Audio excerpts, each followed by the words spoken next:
Hello students, welcome to lecture number 23. Topic for today's session is fixed position layout. I Dr. Ron Prabhakar Devale welcome you all.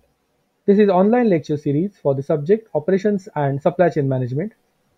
Don't forget to like and subscribe. Learning objectives for today's sessions are to know the basic concepts of fixed position layout, to understand the merits and demerits of fixed position layout. We will start with the concept of fixed position layout. A fixed position layout lets the product stays in one place, while workers and machineries move to it as needed. Products that are impossible to move, like submarines, ships, airplanes, and construction projects, are typically produced using a fixed position layout. Limited space at the project site often means that parts of the project must be assembled at other sites, transported to the fixed site, and then assembled. The fixed position layout is also common for on-site services such as housekeeping services, pest control, and landscaping, etc. This type of layout, that is fixed position layout, is the least important for today's manufacturing industries. In this type of layout, the major component remains in a fixed position or location. Other materials, parts, tools, machineries, manpowers, and other support equipments are brought to this location. The major component or body of the project or product remains in a fixed position because it is too heavy or too big, and as such, it is economical and convenient to bring the necessary tools and equipments to the workplace along with the manpower. This is the example of fixed position layout, where construction of a stadium is shown.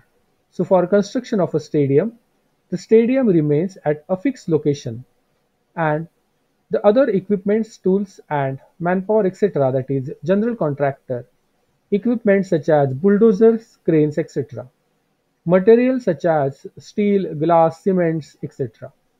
General labels are required.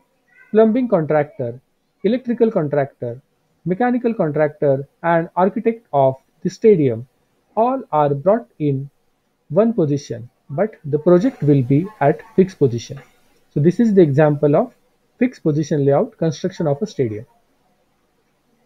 This type of layout is used in industry in the manufacturing of boilers, hydraulics and steam turbines and ships, etc.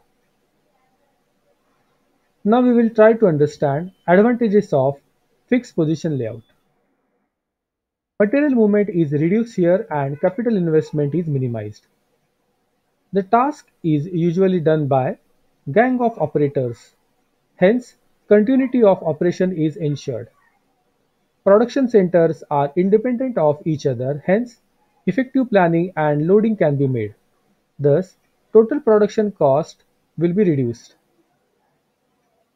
Fixed position layout offers greater flexibility and allows change in the product design, product mix, and production volume. Now we will see limitations of fixed position layout. Highly skilled manpower is required. Movement of machineries, equipments to production center, it may be time consuming. Complicated fixtures may be required for positioning of jobs and tools. This may increase the cost of the overall production. So these are limitations of fixed position layout. Now we will see another type of layout, that is combination type of layout. Nowadays, in pure state, any form of layouts such as product layout, process layout or fixed position layout discussed above is rarely found. Therefore, generally the layouts used in the industries are compromise of all the above mentioned layouts. Every layout has got certain advantages and limitations or disadvantages. Check my previous videos to learn about product layout and process layout. Therefore, industries would like to use any type of layout as mentioned. Flexibility is very important factor. So layout should be such which can be molded accordingly to the requirements of the industry without much investment. If the good features of all types of layouts are connected, a compromise solution can be obtained which will be more economical and more flexible. Another type of layout is cellular layouts. Cellular layouts combines some aspect of both product layout and fixed position layout. Work cells are small, self-contained production units that include several machines and workers arranged in a compact and sequential order. Each work cell performs all or most of the tasks necessary to complete a manufacturing order. There are usually 5 to 10 workers in a cell, and they are trained to be able to do any type of steps in the production process. The goal here is to create a team environment wherein team members are involved in production from beginning to the end. This is the book of Simba publication. You can read further. Operations and Supply Chain Management, written by myself. In my next video, we will learn Service System Design Matrix. Learning outcomes from today's lecture, we have seen the basic concepts of fixed position layout. We have seen the merits and demerits of fixed position layout. Also, we have seen combination type of layout and cellular type of layouts. Don't forget to like, share, comment, subscribe and turn on the bell icon for further notifications.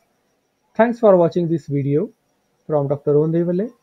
Keep thinking, keep learning, and these are some references I have used to prepare this video.